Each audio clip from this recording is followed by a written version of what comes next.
Thank you so much for visiting with me today. I have got something that I have wanted to do that I think will help a lot of you who get stuck in the concept of, oh, that person can do it, but I can't kind of mentality.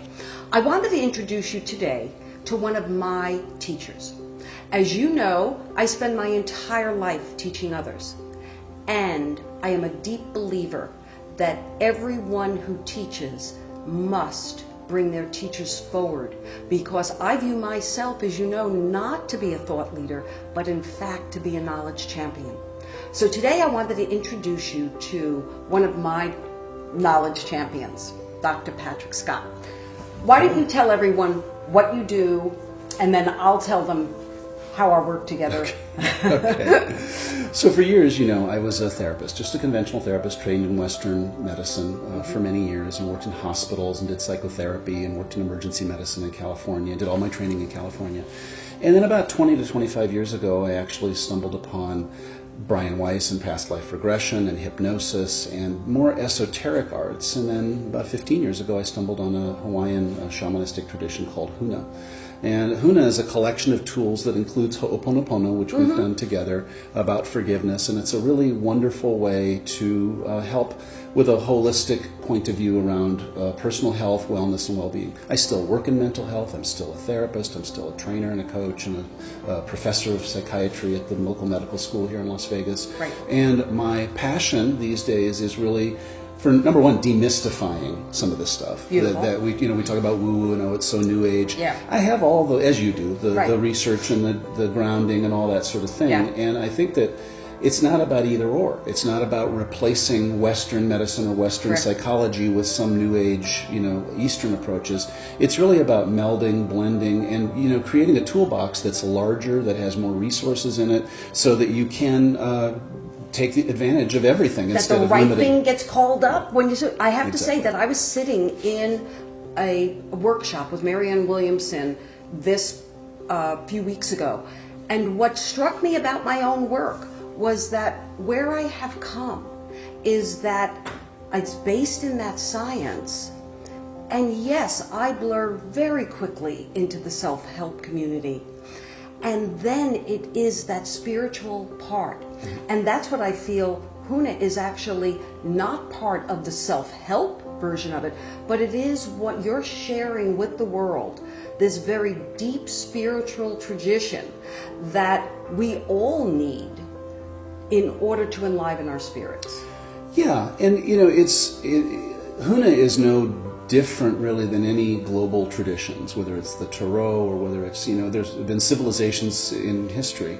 The thing that was and is unique about the Hawaiian tradition is that the Hawaiian Islands are the most isolated place on the planet. And so for millennia, while the Crusades were happening in Europe and the Mayans died out because of whatever the reason was, and the Egyptians did what the Egyptians did, the Hawaiian Islands were protected and safe. And so we have access to the chants and to the oral tradition of the ancient Hawaiians. And in my particular halau, which means school, we can trace it back 28 generations into the Hawaiian culture. Right. And so my teacher, my kumu, is the 28th generation of what used to be called kuhuna, which now we call kumu, but a more of a spiritual leader, but Right. also a teacher. And he's white like I am. Yeah. He's not Hawaiian. He was raised in Hawaii.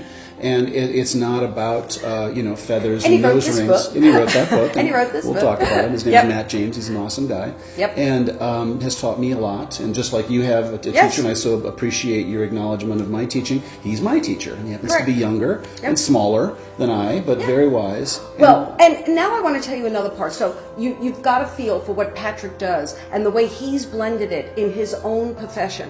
So I'll tell you again, this is about me showing you who my teachers are and how I work this same exact path that I put forward to you. The business of flourishing is not just a tagline for me, it's how I live my own life.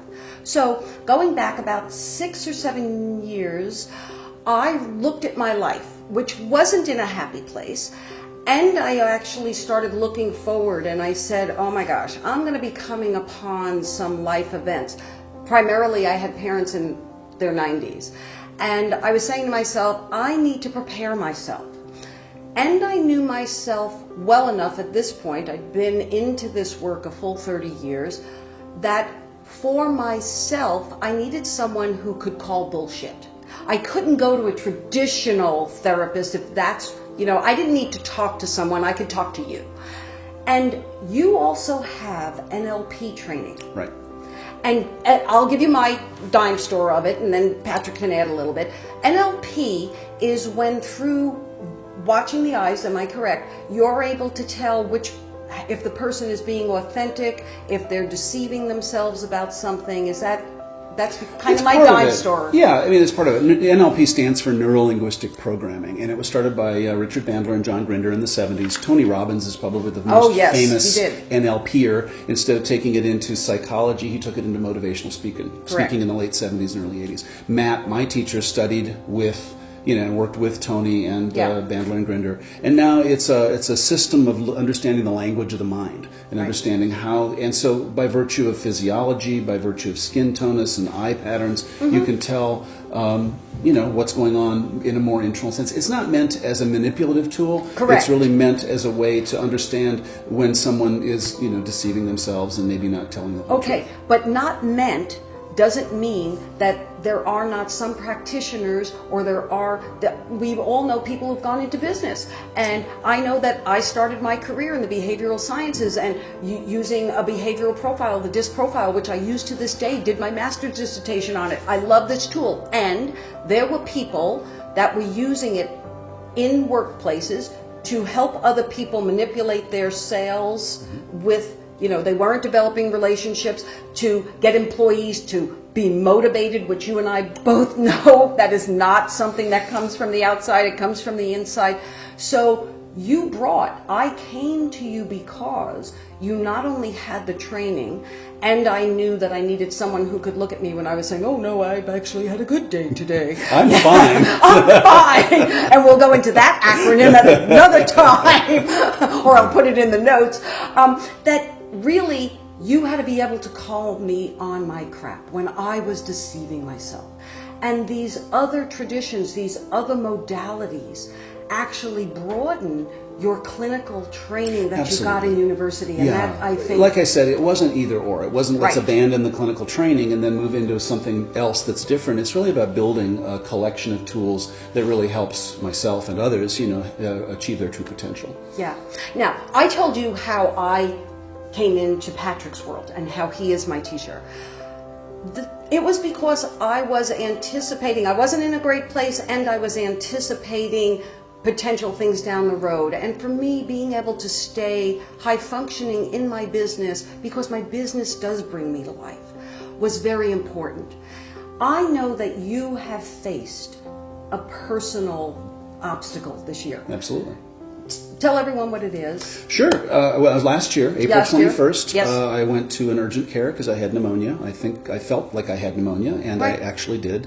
The doctor asked me innocuously if I'd had any other symptoms, and I innocuously said, well, yeah, I've had some bleeding in my urine, but I've had that for 2 years, so I don't think it's a big deal. Right. And he said, well, we better get a scan of it and find out what's going on. And he discovered a very large tumor in my bladder, a very, very large tumor. So long story short, for the past year or 10 months or so, I've been in bladder cancer treatment. And really, it's sobering, because you sometimes can think that that's the kind of thing that happens to everyone else. And what a great way it is to use your tools, because I've been mobilizing not only the support of you and my colleagues, but the support of my teacher, the support of folks, but also using these tools to manage my head, to manage my emotions, to manage my physical body, to take stock of how well or not well I've been caring for myself. I have, and it's no secret, and I tell my students, I don't want my students or the millennials that I'm teaching to do it like I did it, because I burned the candle at both ends. Correct. I'm not a model of balance, or have not been a model of balance. Yes. And so what I'm working on is, as I know you are and we are together,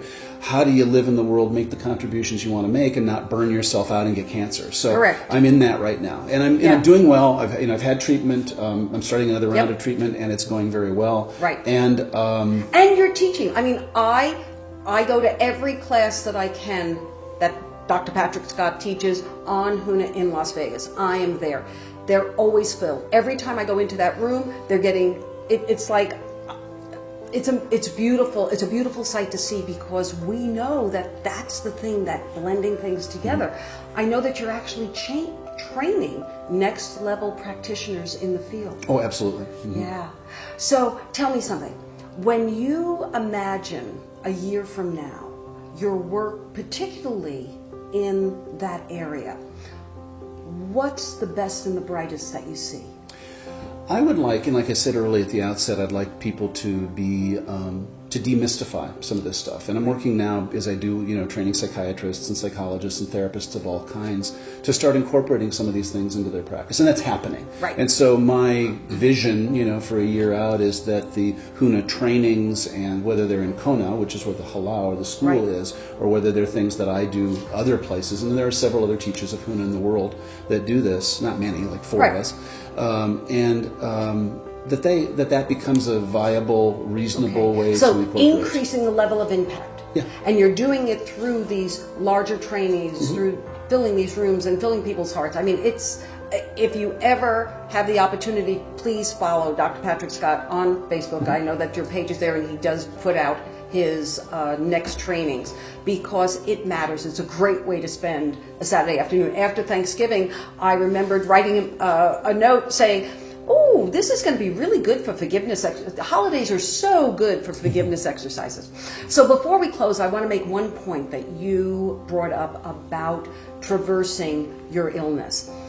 One of the things that we, and I am older than you are, but we with more experience can give to those of you starting out. You are on the right path when you realize that there is more than just the achievement. When I talk about the business of flourishing, it's because the science has shown us, and science is made up of studying the us's of the world. We did it wrong for you. So know that everything from increasing your positive emotions to building relationships that are actually based in something other than, who you want to get high together. Just saying that you have some meaning in the things that you do and that you're excited about it and that there is achievement in it. Achievement is its own motivator and people lose sight of that. You were motivated at some point to go into HUNA. Right. And it allowed us to meet. It allowed so many other things. It's allowed you to traverse a life-threatening illness in a way that you're still doing workshops. And the next thing is just the next thing. So, as I close now, remember one thing. The business of flourishing is your business. It's all of our business. The tools are there. Just use them. Thank you.